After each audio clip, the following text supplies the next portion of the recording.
Hello everyone. Today we will be doing a dictation from Progressive Magazine, February 2026. I will be dictating exercise 19. We will start the dictation in 10 seconds. 5 seconds to go. Revenue has to go into a consolidated fund, that is the mandate of Article 266 of the Constitution. It has to either go into the consolidated fund of India or the consolidated fund of a state. It cannot go nowhere, and I am afraid the draft amendment circulated leaves this question unanswered. I can understand the problem that you faced. I think, to the best of my understanding, the problem was how to avoid double counting, but I think there was a more elegant way of dealing with the problem of double counting. I think the draft is clumsy. Maybe it can't be rectified at this stage when we are in the final stages of debating the bill. But I would just add a word of caution that the drafting in this respect is rather clumsy. The second issue was, I think, an issue that could have resolved in 5 minutes. How can you, in a destination based tax, have a retrograde provision like some states being allowed to impose an additional 1%? What is the rationale of a GST? The rationale of a GST is that we must avoid multiplicity of taxes. We must avoid cascading of taxes, and we must be able to capture every taxable transaction. If you give to some states the power to impose an additional 1% tax, and in the bill that was circulated, it could have been imposed by more than one stage as goods pass from one state to another. It would have led to multiplicity of tax rates. It would have led to cascading, and it would have led to a situation where several transactions may or may not be captured. This was immediately pointed out, but I think the government was during that time, not today, rather stubborn. The chief economic advisor of the government pointed out that this was a retrograde provision and this should be scrapped, and I am happy that this has been scrapped. GST does not stand only for goods and services tax. It also stands for good sense triumphs, ultimately for good sense triumphs.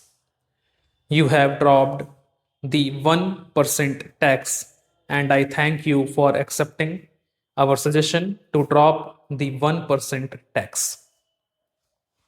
This would very well serve our purpose for GST as such.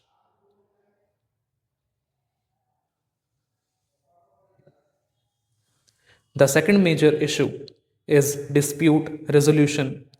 Now, please remember that dispute resolution between the center and states, between one state and one or more states, between a group of states and a group of states, is not a matter on which the Constitution is silent. Whatever we do here, we must acknowledge the fact that the Constitution is not silent on dispute resolution between states. Article 131 speaks loud and clear. It provides for a machinery for dispute resolution. Nothing that we do here can derogate from Article 131 unless you amend Article 131. And this is not what we are doing, which is why the bill introduced by the Finance Minister in 2011 laid out a clear provision for dispute resolution called the Dispute Resolution Authority and recognized that dispute resolution is an exercise of judicial power, just as the government is jealous of guarding its executive power, just as we in parliament are jealous of guarding our legislative power. The judges of this country are jealous about guarding their judicial power. Time and again, the judges have said, if you encroach upon our judicial power, we will strike it down. I still maintain that the provision introduced by the finance minister was the best provision, or clearly a much better provision than the provision introduced in the present bill.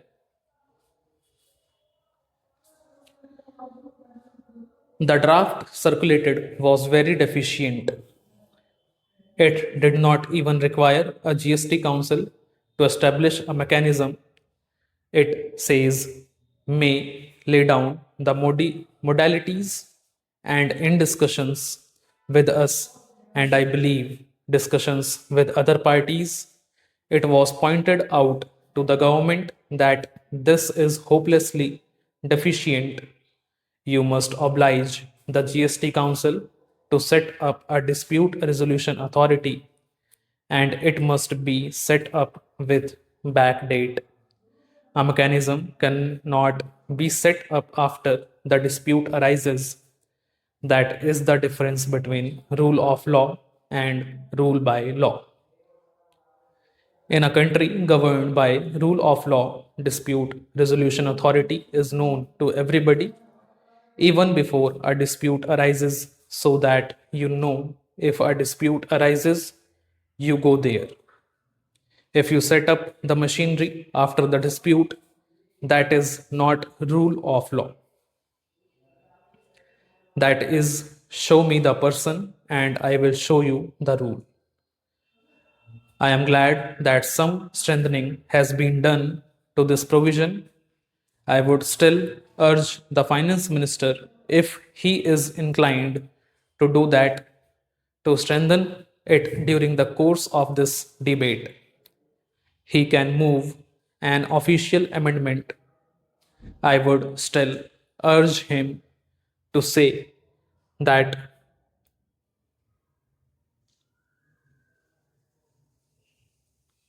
the clause amendment number 7 to clause 12 can be strengthened.